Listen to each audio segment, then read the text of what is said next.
Christmas ಅನ್ನು ಏಕೆ ಆಚರಿಸಲಾಗುತ್ತದೆ? ಕ್ರಿಸ್ಮಸ್ ಆಚರಣೆಯ ಉದ್ದೇಶ.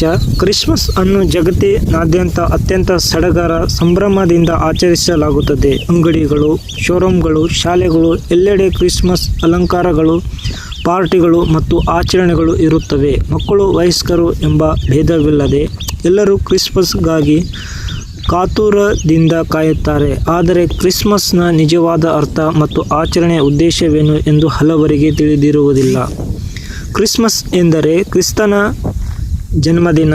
ಜೀಸಸ್ ಕ್ರೈಸ್ಟ್, ಯೇಸು ಕ್ರಿಸ್ತ ಅವರು ಮಾನವ ರೂಪದಲ್ಲಿ ಭೂಮಿಗೆ ಬಂದು ಮನುಕುಲದ ಉದ್ಧಾರಕ್ಕಾಗಿ ತಮ್ಮ ಜೀವನವನ್ನು ತ್ಯಾಗ ಮಾಡಿದರು ಎಂದು ನಂಬಲಾಗಿದೆ.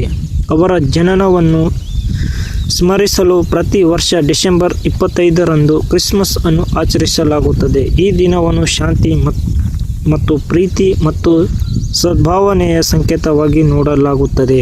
ಕ್ರಿಸ್ಮಸ್ ಆಚರಣೆಯು ಕೇವಲ ಉಡುಗೊರೆಗಳನ್ನು ವಿನಿಮಯ ಮಾಡಿಕೊಳ್ಳುವುದು ಅಥವಾ ಪಾರ್ಟಿ ಮಾಡುವುದು ಮಾತ್ರವಲ್ಲ, ಇದು ಕುಟುಂಬ ಮತ್ತು ಸ್ನೇಹಿತರೊಂದಿಗೆ ಒಂದಾಗಿ ಪ್ರೀತಿ ಮತ್ತು ಸಂತೋಷವನ್ನು ಹಂಚಿಕೊಳ್ಳುವ ಸಮಯ.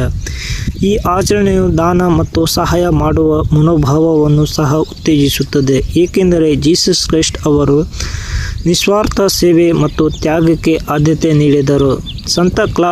ಸಾಂಟಾ ಕ್ಲಾಸ್ನ ಕಲ್ಪನೆಯು ಸಹ ಕ್ರಿಸ್ಮಸ್ನೊಂದಿಗೆ ಹೆಣೆದುಕೊಂಡಿದೆ. ಅವರು ಮಕ್ಕಳಿಗೆ ಉಡುಗೊರೆಗಳನ್ನು ನೀಡುವ ಮೂಲಕ ಸಂತೋಷವನ್ನು ತರುತ್ತಾರೆ ಎಂಬ ನಂಬಿಕೆ ಇದೆ. ಇದು ಕ್ರಿಸ್ಮಸ್ನ ಪ್ರಮುಖ ಅಂಶಗಳಲ್ಲಿ ಒಂದಾದ ಉಡುಗೊರೆ ನೀಡುವ ಸಂಪ್ರದಾಯವನ್ನು ಸಂಕೇತಿಸುತ್ತದೆ. ಸಂಕ್ಷಿಪ್ತವಾಗಿ ಹೇಳುವುದಾದರೆ, ಕ್ರಿಸ್ಮಸ್ ಎಂಬುದು ಜೀಸಸ್ ಕ್ರೈಸ್ಟ್ ಅವರ ಜನ್ಮದಿನವನ್ನು ಆಚರಿಸುವ ಹಬ್ಬವಾಗಿದ್ದು, ಪ್ರೀತಿ, ಶಾಂತಿ, ದಾನ ಮತ್ತು ಸಂತೋಷವನ್ನು ಹಂಚಿಕೊಳ್ಳುವ ಮೂಲಕ ಮನುಷ್ಯರ ನಡುವೆ ಸದ್ಭಾವನೆಯನ್ನು ಮೂಡಿಸುವುದು ಇದರ ಮುಖ್ಯ ಉದ್ದೇಶವಾಗಿದೆ. ಪ್ಲೀಸ್ ವಿಡಿಯೋ ಇಷ್ಟವಾಗಿದ್ದರೆ ಸಬ್ಸ್ಕ್ರೈಬ್ ಮಾಡಿ. ದೇವರು ನಿಮ್ಮನ್ನು ಆಶೀರ್ವದಿಸಿ ಕಾಪಾಡಲಿ.